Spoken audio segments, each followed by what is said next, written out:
महोदय, अभी कल से जब से शुरू हुआ रात को 12 बजे तक जो चला, जिस प्रकार से अभी अखिलेश जी बोल रहे थे और कल जब शुरुआत हुई तो नेता प्रतिपक्ष राहुल गांधी जी ने जिस प्रकार की बातें की, आज जब अखिलेश जी ने एक शेरो शायरी से और गज़ल की पंक्तियों से शुरुआत की तो मैं भी ये बता दूं कि अखिलेश जी, जरा सा कुदरत ने क्या नवाजा, जरा सा कुदरत ने क्या नवाजा, आके बैठे हो फलसफे में, तुम्हारा लहजा बता रहा है तुम्हारी दौलत नहीं नहीं है।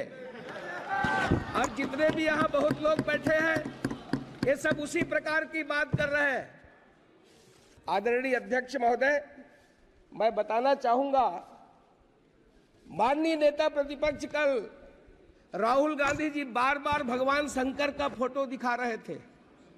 वो भगवान भोलेनाथ है, भगवान शंकर है, ये आपकी फितरत में है।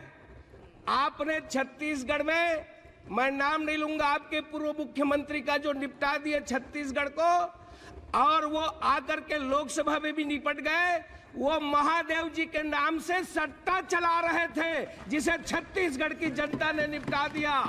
आपको ध्यान होगा, 6000 करोड़ से ऊपर का सट्टा जिसका संचालन आपके पूर्व मुख्यमंत्री ने किया। भगवान शंकर को ऐसे आसानी से ना ले और बात बात में चित्र दिखाने की कोशिश ना करें।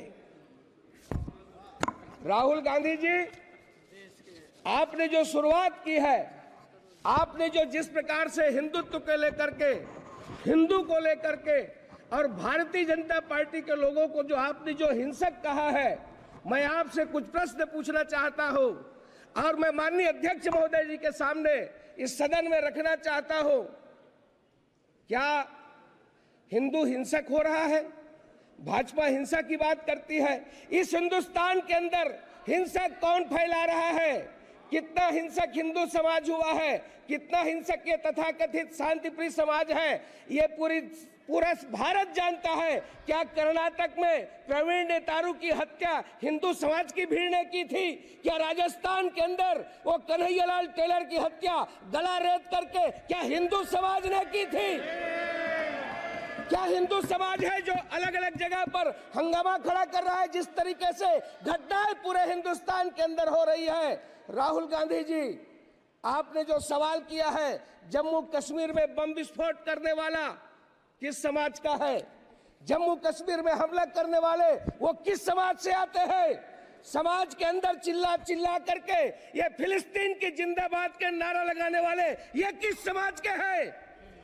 संसद के अंदर आपने शुरुआत की है, संसद के अंदर चिल्ला चिल्ला करके आपने जिस प्रकार की बातें की है, यहाँ की परंपराओं को तोड़ने की कोशिश की गई है, मर्यादा को तार तार करने की कोशिश की गई है, किंतु हमारी ये उच्च परंपरा रही है, इसमें आप सफल नहीं हो पाएंगे। राहुल गांधी जी, ये संसदीय पाठ क्या पढ़ाए? आज आपने जिस प्रकार से हिंदुत्व का अपमान किया है, आपने जिस प्रकार से ये कल जो शुरुआत की है, और आपके ही पार्टी के एक उत्तर प्रदेश के सांसद ने जो कहा है, उन्होंने छत्तीसगढ़ की बात की है। इमरान मसूद छत्तीसगढ़ में मॉब लिंचिंग की बात कही है। मैं सदन के सामने बताना चाहता हूं, वो क्या काम करने के लिए गए थे आपको मालूम है छत्तीसगढ़ में? और कैसे रात के अंधेरे में वो नदी में कूद गए? आप ये फालतू बात ना करें। छत्तीसगढ़ के साजा के अंदर जिस प्रकार की मॉब लिंचिंग पूर्व मुख्यमंत्री के समय हुई है, आप उसकी बात को बताएं। मैं आज सदन को बताना चाहता हूं कि जब हिंदुत्व की बात होती है तब अटल जी की वो पंक्तियां याद आती है, हिंदू तन मन हिंदू जीवन, रग रग हिंदू मेरा परिचय, मैं आदि पुरुष निर्भयता का वरदान लिए आया, भू पर पै पी कर सब मरते आए, मैं अमर हुआ तो विष पीकर।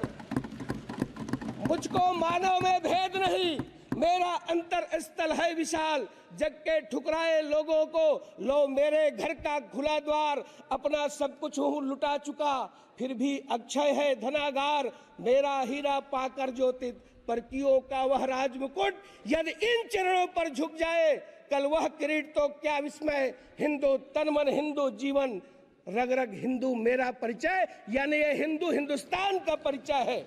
होकर स्वतंत्र कब चाहा है, होकर स्वतंत्र कब चाहा है, मैंने कर लूं जग को गुलाम, मैंने तो सदा सिखाया है करना निज के मन को गुलाम। गोपाल राम के नामों पर मैंने कब अत्याचार किया, कब दुनिया को हिंदू करने घर घर नरसंहार किया। भूभाग नहीं सत सत मानव की हृदय जीतने का निश्चय, हिंदू तन मन हिंदू जीवन, रग रग हिंदू मेरा परिचय। ये हिंदुत्व है।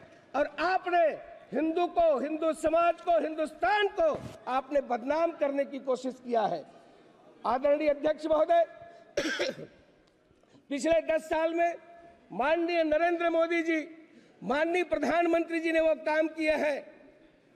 ये यदि मैं ये कहूं कि मोदी जी है तभी वो मुमकिन है, और वो काम की शुरुआत नहीं बल्कि डिलीवरी हुई है, जिन्हें पूरा करना ही असंभव लगता था। मोदी जी है तभी वो गुंजाइश भी अभी भी बनी है। कश्मीर में मोदी जी ने असंभव को संभव कर दिया। ये वो काम है। चीन को भी पीछे छोड़ दिया, दुनिया का 8वां अजूबा कहा जा रहा है। ऐसा काम बड़े पड़ोसी देश भी कहीं मुकाबले में नहीं है। जम्मू कश्मीर में एक ऐसा प्रोजेक्ट बनकर तैयार हो चुका है जिसकी धमक पूरी दुनिया में सुनाई दे रही है। अध्यक्ष महोदय, कश्मीर का वो चिनाब रेलवे ब्रिज, दुनिया का सबसे ऊंचा रेल ब्रिज न बनकर तैयार है बल्कि ट्रेनें दौड़ा कर देखी जा चुकी है, ट्रायल हो चुका है। पहले से नारे लगाते रहे हैं। हम कहते थे कश्मीर से कन्याकुमारी है, किंतु सार्थक करने का काम माननीय नरेंद्र मोदी जी ने किया। दुनिया का सबसे ऊंचा चिनाब रेलवे ब्रिज, USBRL यानी उधमपुर श्रीनगर बारामूला रेल लाइन, ये प्रोजेक्ट जिसके निर्माण पर पूरी दुनिया की निगाह थी, माननीय मोदी जी ने पूरा किया। भारत ने कर दिखाया है। पूरी दुनिया भारत की लोहा मान रही है। अध्यक्ष महोदय, नदी की सतह से स्कूल की ऊंचाई 359 मीटर है। पुल एफिल टावर से भी 35 मीटर ऊंचा है। जहां लोग फोटो खिंचाने जाते हैं और बड़ा नाम लेते हैं, उससे भी 35 मीटर ऊंचा है। हमारे देश के कुतुब मीनार से ये 5 गुना है। माननीय अध्यक्ष महोदय, मोदी जी ने हर मुश्किल को संभव किया है। ठीक वैसे ही जैसे कोरोना काल में, महामारी में, अंतर्राष्ट्रीय बीमारी पर पूरी दुनिया, जी मैं बस 2 मिनट में खत्म करता हूं, त्राही मची थी। विदेश के लोग कहते थे कि भारत में इतनी बड़ी आबादी है, क्या होगा। किंतु इस कोरोना के तूफान से भी राष्ट्र की कश्ती को सुरक्षित बाहर निकालने का काम यदि किसी ने किया तो वह है इस देश के प्रधानमंत्री नरेंद्र मोदी जी। कोविशील्ड, कोवैक्सीन का निर्माण ही नहीं कराया, संसाधन मुहैया कराए, लैब के वैज्ञानिकों को प्रोत्साहित देते रहे। देश में 300 करोड़ से अधिक डोज लोगों को वैक्सीन मुहैया कराया। इतना ही नहीं, दुनिया के देशों को भी सब प्रकार की उन्होंने सुविधाएं दी। इस पीरियड में आत्मनिर्भर भारत के मंत्र को नहीं छोड़ा। अध्यक्ष महोदय, उस तरफ बैठने वाले नहीं चाहते, ये चाहते ही नहीं थे ये वैक्सीन भारत में निर्मित हो। अरे ये तो फाइजर की वकालत कर रहे थे, विदेशी कंपनियों की वकालत कर रहे थे। सेंट्रल विस्टा का भी ये निर्माण नहीं चाहते थे, ये जीएसटी का कलेक्शन नहीं चाहते थे। ये डर्टी पॉलिटिक्स इनके रक्त में है। माननीय प्रधानमंत्री जी हार नहीं मानने वालों में से हैं। उन्होंने गतिरोधों को दूर किया। नए ऑक्सीजन प्लांट, मुफ्त में टीकाकरण, ऑक्सीजन रेल ने ताकत दी, नए वेंटिलेटर का निर्माण, नए हॉस्पिटल का निर्माण। देश में कोविड टेस्टिंग सेंटर एक हुआ करता था, हजारों कोविड सेंटर स्थापित किए। पीपीई किट नहीं बनता था, आज हम लार्जेस्ट प्रोड्यूसर हुए। ऑक्सीजन एक्सप्रेस चलाए, कॉरिडोर बनाया गया, एयरपोर्ट ने टैंकर लिफ्ट किए, क्रायोजेनिक से लाने की बात की गई और इसमें पीएम केयर फंड की बहुत महत्वपूर्ण भूमिका रही। माननीय अध्यक्ष महोदय, 80 करोड़ लोगों को मुफ्त अनाज देने का काम किया। कहाँ तो तय था। मैं ये कहूंगा कि आज जिस प्रकार से गरीबों की केवल चर्चा करते रहे, किंतु यदि गरीबों की, मजदूरों की, और अंत्योदय की यदि कोई सरकार हुई तो माननीय प्रधानमंत्री नरेंद्र मोदी जी की सरकार हुई, जिस पर आज देश पूरा गर्व कर रहा है।